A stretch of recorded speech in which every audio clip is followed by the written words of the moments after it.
y'all, I'm Sarah, it's Sunday, you're watching 7 Awesome Lesbians. So this week, I'm actually going to spend a lot more time on the question than the topic, so I'm gonna just speed through the topic a bit, sorry, and then move on to the question, because the question is something that's very important to me in my life and shit. So the topic is seeing family over the holidays. How do you deal with awkward moments or invasive and or uncomfortable questions that arise when family gathers for the holidays? As I've said in previous videos, our family, we do it like a family kind of traditional Christmas. Like, we don't do religious stuff. Like, we have great traditions, but religion is no part in the holidays at all. So, so we do this thing where my mom's parents are divorced and her dad remarried.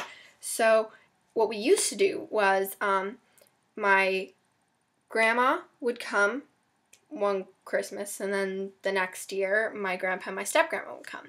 However, my grandpa and my step-grandma just kind of stopped coming. Family stuff, whatever. So my grandma comes basically every Christmas now, and there are a lot of awkward moments. For example, when my mom, I didn't want to deal with telling them about me being queer, so I had my mom do it.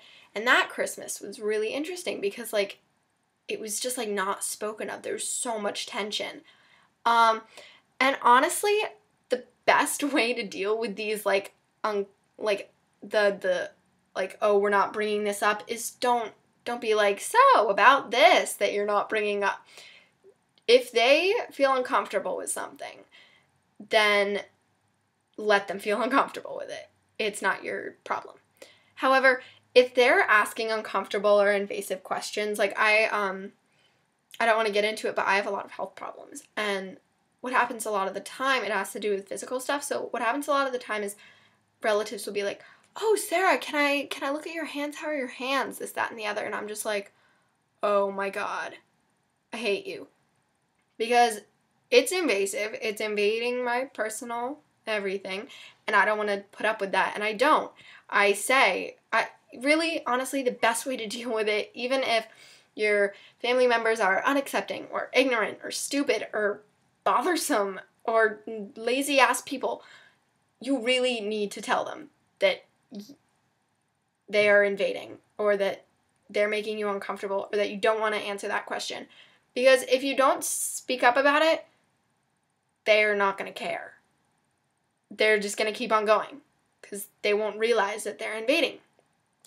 That's basically all I have to say on the topic. The question is to recite your favorite poem or a poem that you have written yourself that is your favorite. And this is a very special question for me because I actually read, like, stuff out loud. I take part in competitions and I do all kinds of stuff, and it's really wonderful, and it's something that I love to do.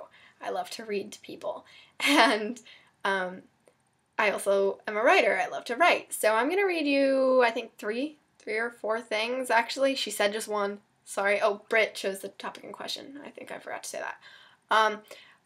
She said just one, but I'm going to do like 3 or 4.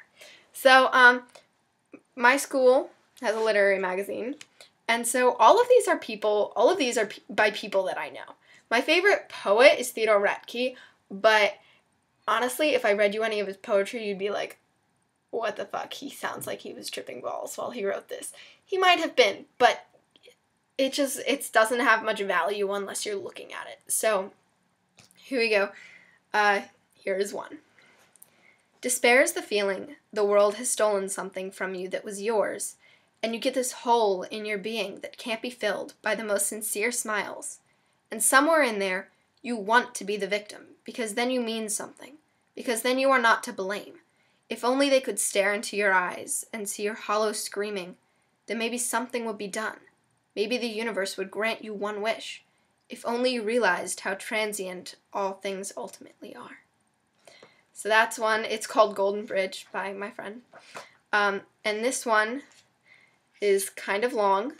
It's by somebody that's not really a friend, but whatever. It's really beautiful. I am bent, broken, buried, burned, bought and sold.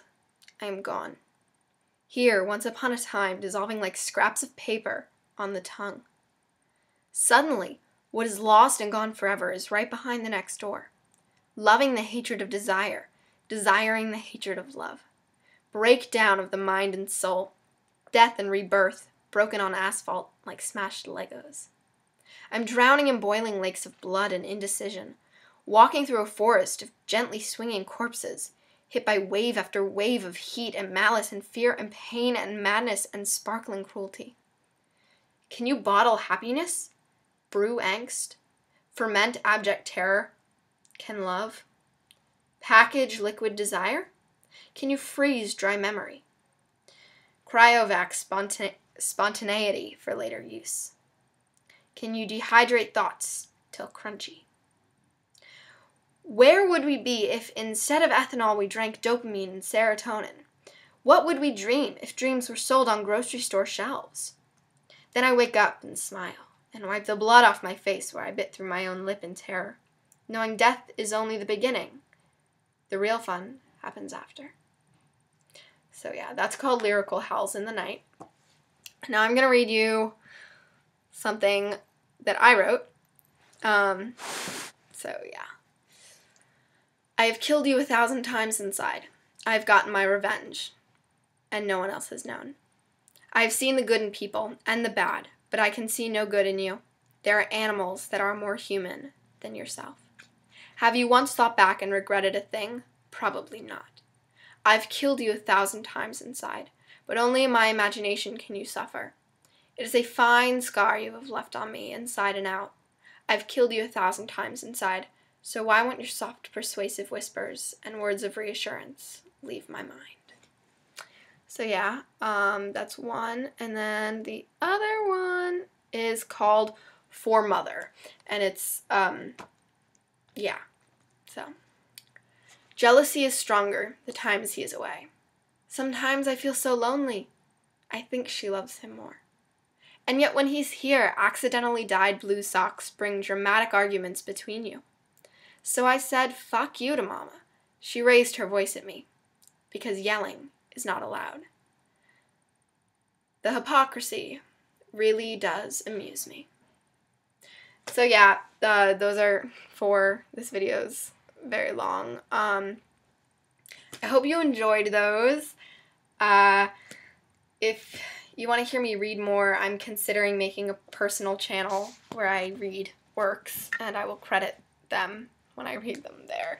These I'm not crediting at any point because they're published, but they're student works. So anyway, yeah, super duper long, almost 9 minutes. Okay, goodbye. I love you all. I'll see you next week. Are you proud of me remembering my video? Okay. Bye, guys.